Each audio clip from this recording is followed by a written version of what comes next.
centered, and so it's taking me a while. When I have really long days, and I had to teach a lot early,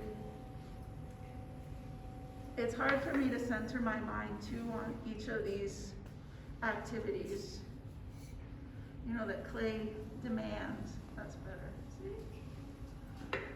And so a lot of times people, when they're going through their process, well, that's exactly what it is. They know on Monday, they're gonna wedge the clay. They know on Tuesday, they're gonna throw the clay. They know on Wednesday, they might be making engobe and then check and see if their stuff is ready to trim. You know, they're gonna watch that. And then the day that they trim, they know, especially if they're making mugs, well, they don't wanna wait too long. They wanna get those handles on so it doesn't dry out. You do not want to wait to put handles on.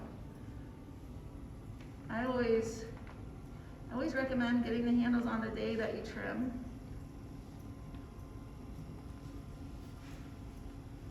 I know sometimes here it's not always possible because of other classes or you need to go. And then you want to make sure that you're wrapping them up really well all the way around. You don't want them to dry out because you don't want your little handle to pop off in somebody's lap while they're drinking hot coffee. Because I don't want that person to call me up. I had a grandma yell at me. A student's grandma yelled at me.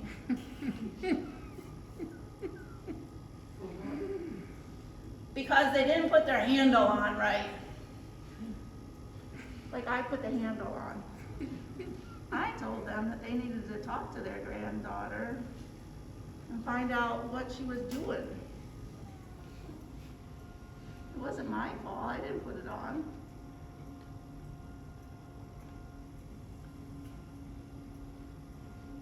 Seriously. They will pop off is the moral to that story. So I always under bevel my mugs. I think that that's important because it gives me a natural line for where I want to stop glazing. You know, some people, you know, you'll glaze the inside, but you don't have to really glaze the entire outside. I know that you're asking a little bit of that with those color separations. I could engobe it.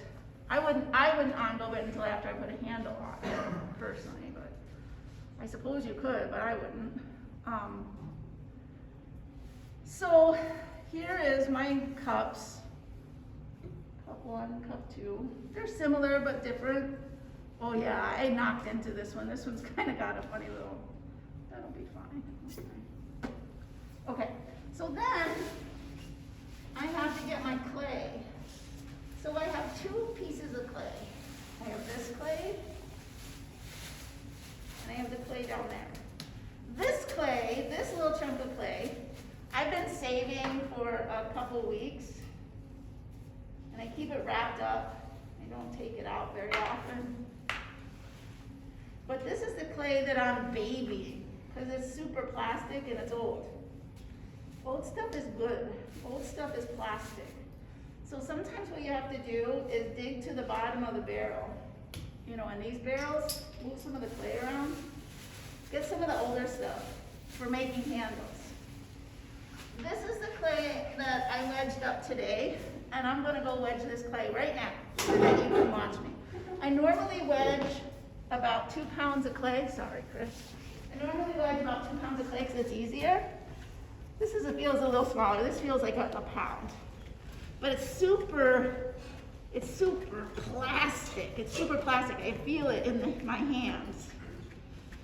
And there's many different ways of approaching making handles. And God help me, there's a company now that's making these tools that you just drag it through. But what they don't really emphasize is that you still have to get the clay wet. You still have to compress it and shape it. So on the mugs that you're handing in to me, I want to see pulled handles. So this is my new clay, and this is my old clay. Okay. You don't want to get them wet. And you can do this part at your table, it doesn't matter, but you're going to need some water. And then this is a lot of clay. So I always show people is wedge up your clay, your ball of clay, and then divide it up into 4 parts. So if this was about a pound of clay, this is about 1.5 pounds of clay. Divide it up fairly much in 4 sections, because that's going to help you have a smaller amount of clay. Okay. And then what I'm going to do is I'm going to take this and I'm going to paddle it. I'm going to paddle it into what I call a carrot shape. But what I'm not going to do is this. I'm not going to do this because it's not even. Okay, so I'm not going to do that. This part is really important no matter what kind of clay handle you're making, is that I'm now going to shape it. And it's kind of pre-shaping your handle. And so that's why I always think about a carrot. And so you want this to be pretty uniform. Now some people roll them, but I don't, because it will dry it out with the table. So that's why I make it into a ball and cut it into sections. As I say, there's other ways of making handles, but this is one of the most traditional ways of making handles and most direct, I think. So this is my older clay. Excuse me, this is my newer clay. So it's a really even carrot. It's a perfect carrot, not the kind that I grew in my garden. But we want to think about it pretty even. Okay. Then one of the things that we have to think about is whatever your dominant hand is. Are you left-handed or right-handed? It doesn't matter. But you want to hold it in your non-dominant hand. So for me, that would be my left hand. Now later, if you want me to pull and work with the other way around, I will. But I'm going to hold it, and I'm going to hold it, and I'm kind of squeezing it up at the top. So my little brain says, so I'm taking my carrot and I'm putting it in the envelope, okay? And I'm making sure that I'm pinching in here and pinching in here, so I'm holding it tight. That's really important. And as soon as I do that, the thing that it says to me is that I have an outside of a handle and an inside of a handle. And here goes my mantras again, okay? Outside, inside, outside, inside. And it's because that's really important. Because when I'm making my handle, those are the things I have to think about. Then there's basically 2 other things. The way that I hold them, my working hand. Some people only make handles with their thumbs wrapped around this way. And their handles are going to be rounder. And I call those rat tail handles, and those are fine. And a lot of other handles, what you're going to see, and I'm going to hold my thumb up like this, okay?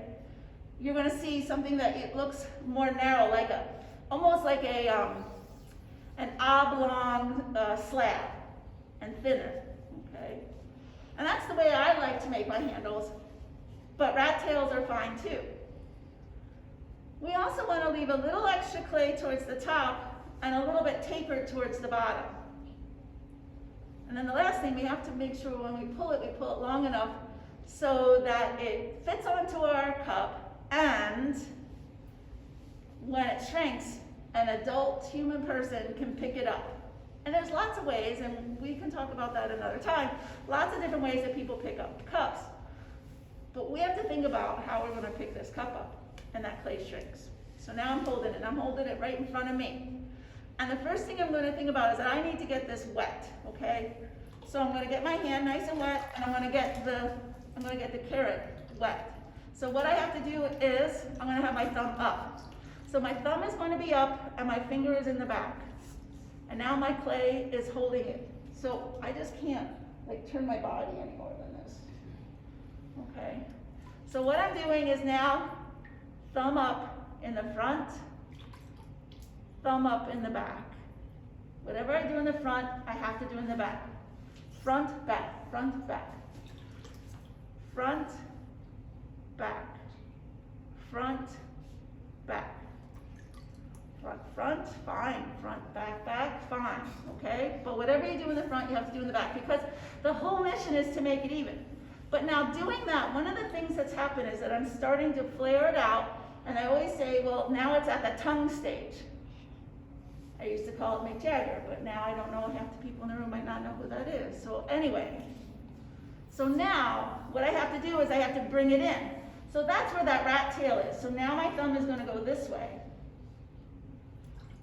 Around in the front, around in the back, around in the front, and around in the back. And that's what's going to pull it. Around in the front, and around in the back. So now I'm going to go back to my thumb up again. Thumb up, front, back, front, back. Now sometimes towards the bottom, sometimes what happens is it might split. That's fine, clip it off. So the other thing that we're also thinking about is that when I'm doing this, okay, is that I'm making it a little narrow this way, but also this way, thickness. So the thickest that you want it, really, you know, kind of just a rule of thumb would be the thickest as your mug is. That would be a nice thing too. If you look at a lot of handmade mugs, you'll see that sometimes they're really thin. So I'm almost there, and I'm ready to put this down and let set for a bit. And I know that this was really young clay, and I'll have you guys look at it. There's a lot of splitting. It still would be fine, but there's a lot of surface splits. But now, this is my aged clay. This is the clay that I kept. It's mine. Now, when you throw something today and it collapses, what are you going to do? Call Ghostbusters. You're going to save that clay. And you have to wrap it up super good, because you can't make a handle out of dry clay. So here's my silver. I don't want it to dry out. Oh, right there. Oh, you're such good clay. Just like happy Chihuahua clay. So now I'm going to paddle it. Oh, I can already feel the difference. Now, I'm not going to lie, I think I wedged like crap, but anyway, it'll be okay.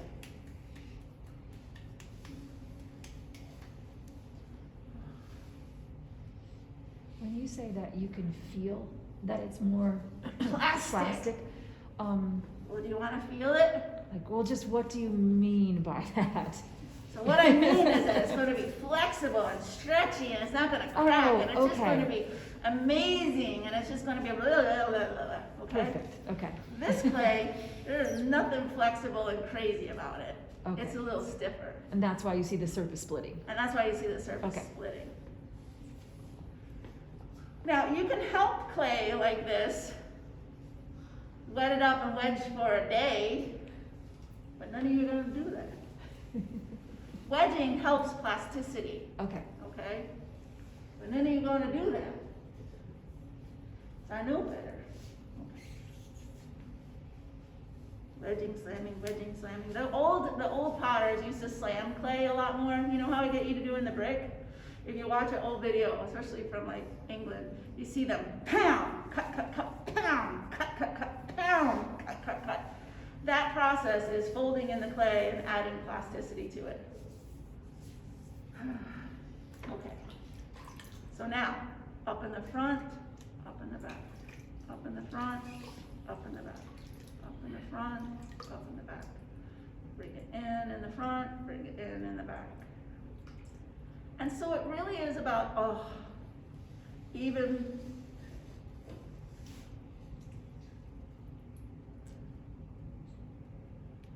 some people, my one professor did knuckle pulls. I never felt comfortable in knuckle pulls.